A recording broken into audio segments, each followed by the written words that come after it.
పరుగులెత్తడం ఎందుకు, పరుగులెత్తండి ముందుకు. పూర్తి వివరాలకు చదవండి రేపటి సాక్షి దినపత్రిక. అగ్రిగోల్డ్ భూముల కేసులో జోగి రాజీవ్ కు బెయిల్ మంజూరైంది. జోగి రాజీవ్ కు ఏసీబీ కోర్టు బెయిల్ ఇచ్చింది.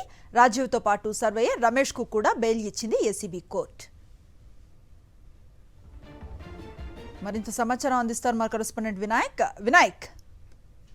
అగ్రిగోల్డ్ భూమి కొనుగోలు చేసి సర్వే నంబర్ మార్చారని జోగి రాజీవ్ మీద అభియోగాలు మోపుతూ ఏసీబీ కోర్టు ఈ నెల 13వ తేదీ నాడు ఆయన అరెస్ట్ చేయడం జరిగింది. నేపథ్యంలో అప్పటి నుంచి కూడా జోగి రాజీవ్ దాదాపుగా 10 రోజుల పాటు కూడా జైల్లో ఉండడం జరిగింది. నేపథ్యంలో ఆయనకు బెయిల్ కోరుతూ వేసిన పిటిషన్ మీద వాదోపవాదనలు పూర్తయిన తర్వాత ఎట్టకేలకు ఈ రోజు జోగి రాజీవ్ కు బెయిల్ విధించడం జరిగింది.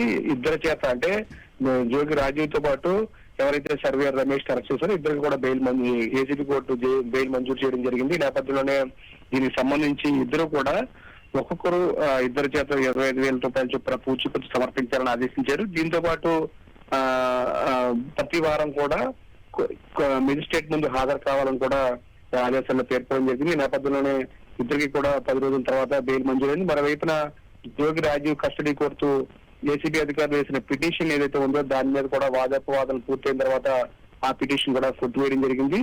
ఎటువంటి ఆధారాలు లేదు. ఈ నేపథ్యంలోనే జోగి రాజీవ్ కస్టడీకి ఇచ్చేందుకు ఏదైతే పిటిషన్ వేశారో ఆ పిటిషన్ కొట్టివేసినట్టుగా కూడా ఏసీబీ మెజిస్ట్రేట్ ఆదేశాలు ఇవ్వడం జరిగింది. నేపథ్యంలోనే మరి కాసేపట్లోనే పూర్తి స్థాయిలో బెయిల్ కాగితాలు తీసుకున్న తర్వాత జోగి రాజీవ్ ను సబ్ జైలు నుంచి విడుదల చేసే అవకాశాలు మనం చెప్పుకోవచ్చు.